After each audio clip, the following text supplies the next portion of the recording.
Hello, and welcome to another episode of The Unskilled Commander Possibilities. Our three cards to look at today are Shall I,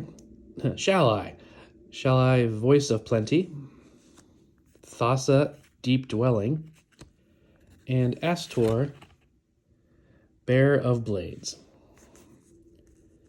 All right, so first off, got this beautiful full art of Shalai, Voice of Plenty.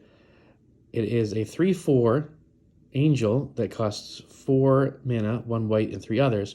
Now, the nice thing about this is if you look down into the text box there, you'll see green, meaning the colors for this commander are actually green-white. So now you actually have access to green. Boom, that is ramp color. That should help out a lot. Plus, a 3/4 for 4, not too bad, especially when it's got flying. That's pretty solid cost, I don't know what you want to know, whatever you want to call it. Cost necessary stuff, things, words. But anyway, then it says you, planeswalkers you control, and other creatures you control have hexproof. That's huge because that means it can't be the target of spells or abilities your opponents control. Whereas Shroud, I believe, is all spells and abilities, meaning you can't target them yourself either. Again, I always get those two confused. I'm pretty sure hexproof is the one that you want because it's only your opponents can't target it. And then, as I said, if you you pay 4 mana plus 2 green, put a +1/+1 counter on each creature you control. I would definitely try and go and make this just a creature deck. Maybe creature flying. Definitely some angels. Because you have the ramp, I would definitely go angel heavy in this one because angels tend to be expensive in terms of mana value. And it does say planeswalkers, so maybe some decent white, green, and or white-green planeswalkers. Maybe a decent Nissa or two tossed in there. Because as long as you play them, they're hexproof, so no one can target it. A board wipe will still kill everything, but no one can exile it, no one can, cast murder and destroy it. So that really, really helps. As long as this creature's on the field, everything is, has a nice little cover over it. And then, as long as you're ramping well, you can pay 6 mana, hopefully a couple times, especially if you get to mid-game, and you're putting +1/+1 counters on all of your creatures. So once again, with green, I would focus for the fun of it, for the flavor of it, I would focus on white angels and green big creatures that hit trample. So that way you've got white flying and green trample. Theoretically, the creatures are almost always going to get through in some fashion. So then you start pumping them up with the +1/+1s. You're doing some solid damage. You got 3, 4, 5, 6 creatures out there. If you can get them out fast enough, you're swinging a board that can, knock down a player in one fell swoop. And if it gets to mid-game and everyone's kind of low already, you might be able to take out everybody else in one turn if you can get a decent, buff spell like Overrun or something that gives all your creatures +3/+3 and trample, or a Craterhoof Behemoth, although Craterhoof Behemoths are very expensive. But if you happen to have one, you can toss it in there, and now it's like, okay, every creature gets ++ for all the number of creatures you have. So you got 5 out, you drop Craterhoof, cool, that's a 6. Now everything's getting +6/+6 in trample. And the flyers are up there, and it's just massive damage. So that would be a fun one to build. That might be a possibility someday. Now we've got Thassa, Deep Dwelling. This is, I know I've seen this as a commander before. I've heard of the name for sure. It is a 6/5 god that costs 4, 1 blue, and 3. Now this is going to be a mono blue deck, so you lose fast ramping abilities. So you have to work around that with the spells and artifacts you're trying to play to make up for it. Now, with most of the gods, it's indestructible, which is great, but it's not actually a creature, so the 6/5 doesn't come into play unless your devotion is more than 5. So as it says, as long as your devotion is less than 5, Thassa isn't a creature. Devotion is I think they're called pips, so it's like the blue.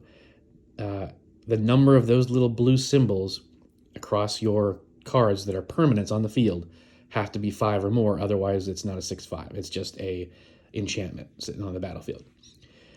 Then, as you can see, you can pay 3 and a blue to tap another target creature, and then likely you don't have to tap this. So you can just keep paying that mana, as much mana as you have, to tap down someone else's creatures, their entire board state if you have enough mana. Now, the main portion of this is at the beginning of your end step, exile up to one other target creature you control, then return that card to the battlefield under your control. This is something I've seen my friends wield in very impressive fashions. It's something I'm very weak at and I never really tried to do with, and so it could be a fun experiment for me to try and build. Basically a bounce deck, where not only Thassa's triggering it, but there's tons of cards that say when this card enters, you bounce another card, another creature or something, or instant sorceries, all that kind of stuff that just say, return target creature to their opponent, to your someone's hand, to their owner's hand rather, or something. Ideally, you want it to say return it to the battlefield, just like her. This is like the ideal wording, I believe, where it says exile up to one target creature you control, then return it to the battlefield under your control. That really just means that, because it just says exile it and bring it right back. A lot of them say exile it and bring them back at the beginning of the end step, of the next end step, which would be yours as you're playing on your own turn. Still really good, but obviously just bring it right back immediately is better because you still have the rest of your main phase to deal with, and possibly combat if you're doing it on main phase 1, etc. So the idea, I'm not sure. Like, obviously the idea is to get a lot of bounce spells and a lot of creatures that have, and all creatures really, that have enter the battlefield abilities, maybe even enchantments that have them, any artifacts, even anything that has a good enter the battlefield trigger, you're going to want to put in the deck and then have lots of ways to bounce it. Now her ability is target creature, but there are things that just say bounce target permanent. So you could bounce an enchantment that has a really good enter the battlefield ability.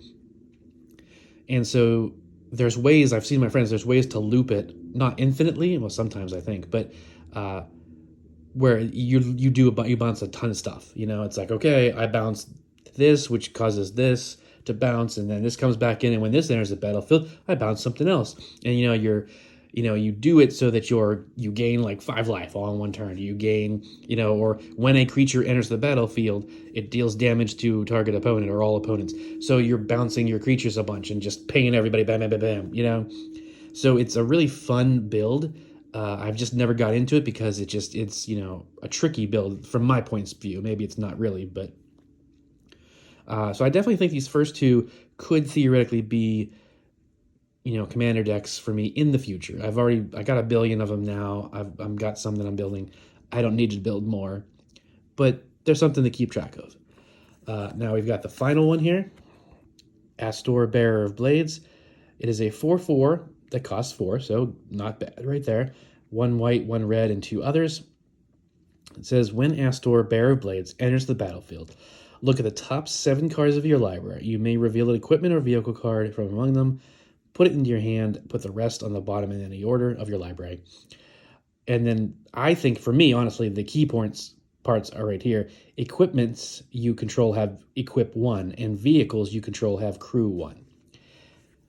Obviously, him coming in and letting you look at the top 7 and getting a vehicle or equipment, that's pretty good. That's pretty cool. And then put it in your hand. So it's in your hand. So even if you get like an amazing equipment or an amazing vehicle, if you don't have the mana to spend it because you just dropped 4 on him, okay, it's in your hand. But someone could, wheel away your hand with various different cards. But I mean, I wouldn't concern yourself with worrying about that necessarily. Like, unless you're playing against somebody that has a wheel deck, it's what it is. But I like the idea that it just makes all of your equipments cost 1 to equip and vehicles 1 to crew. Because I personally already have an equipment deck with my Kemba, I would actually probably try and build this around vehicles for a change. I don't see very many vehicle legendary, like commander decks. And there's a decent amount of fun vehicles out there. They're not, I don't know that they're great probably, which is why there's not a ton of commanders, but at the same time, it's just fun to make commanders that aren't common. Like, just because they're not turn 4 wins doesn't mean you can't have fun with a theme. And if you have a good play group that's like, yeah, okay, they also have decks that are of that slightly lower power level, then play it. And I think and I'd build it. I think it would be a lot of fun.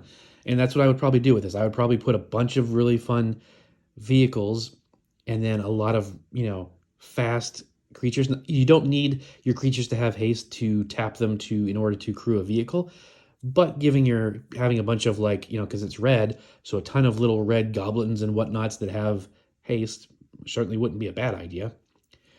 And then that way drop a couple quick goblins or like little kobolds or whatever, or gremlins from the vehicle set.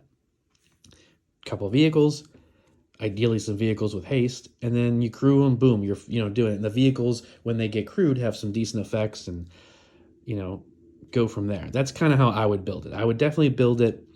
It would probably be a largely artifacty deck, so a lot of artifacts to help with the ramping, mana fixing, a lot of vehicles, as long as they made sense. Like I wouldn't do a vehicle that's like 5-drop for a 2/2, and it's like well, obviously that's not worth it unless it has some incredibly amazing ability. And then low drop creature spells that were red, probably, and maybe some white ones that gained you something. And then the rest of it, maybe the white aspect would be some pillow fort or some life gain, or just some sort of like, authority of the consoles where it's locking down your opponent. So it's an enchantment that's like, all their creatures come in tapped, and whenever a creature comes in, you gain a life under them, I think. So, it slows your opponents down and leaves them a little bit open and lets you swing in with a bunch of vehicles. You could, of course, obviously do the equipment route and just have the bomb ass equipments, and now all the massive equipments that it costs 7 to equip unless it's a legendary creature. Nope, thanks to him it costs 1. I'm going to attach this ridiculously expensive thing to this little kobold, and now it's super powerful, and I swing with it. And of course, obviously, you could do equip everything to him for command damage. That's a really strong strategy. But then, of course, if your commander gets blown up enough times, he's already 4-drop, so 2 explosions, and now he's like 8, and it's not as easy to get him out. But I would definitely, for the fun of it, I would definitely try our vehicles on him. So what about you guys? How would you go about these creatures? What kind of bouncing strategy would you do with Thassa? How would you go creature-wise over here with Shalai? And what would you do vehicle or equipment for Astor? Let me know in the comments, and I will see you next time.